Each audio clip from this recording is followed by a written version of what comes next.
it mildly, we are living in stressful times with over 70% of the working adults in the UK experiencing stress. And I just wanted to take this opportunity today to talk to you about something known as the relaxation response. We've all heard of the fight or flight or stress response which occurs when we encounter a perceived threat. A rush of stress hormones prepare us to fight or flee, and as a result, our hearts start to pound, our muscles tense, and our blood pressure rises as we move into that state of high alert. Unfortunately, we tend to activate the stress response multiple times a day, and all those rushes of stress hormones can take its toll on our bodies, leading to high blood pressure, heart disease, respiratory, digestive problems. The relaxation response can help to counteract the toxic effects of chronic stress by relaxing our muscles and slowing down our heart rate and lowering our blood pressure.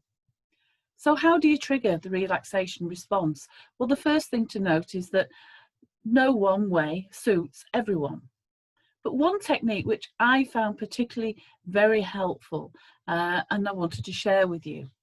And the first thing you do is you find somewhere to sit where it's quiet, you actually find it to be a relaxing environment.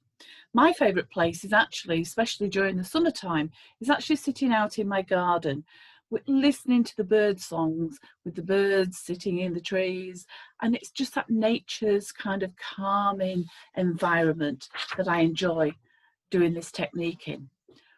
Then make sure you're sitting in a comfortable position. It may also help to close your eyes.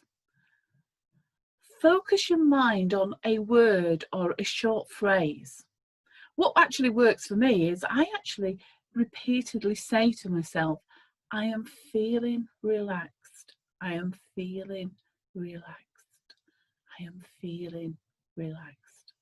And at the same time as either say silently or out loud saying, I am feeling relaxed, start taking deep abdominal breaths, breathing deeply from the stomach, saying your chosen word repeatedly to yourself. It's worth noting that if you find your mind wandering off during this time, don't worry about that. As soon as you become aware of it, just refocus your mind once more on your word or your phrase. Ideally, we should be practicing this 10 minutes twice a day. And if you do that, if you're able to do that, you'll soon start to feel the benefit of it. However, if you cannot do it for 10 minutes at a time each day, just do it for as long as you can. And the more that you do it, the more that you practice, the more results you see from it, then the longer you'll start being able to do it at one go. This method won't suit everyone, but given the times that we're living in, the relaxation response, it's worth giving it a go. It's free, it's easy, and we've nothing to lose by doing it. So give it a go and let me know how you get on.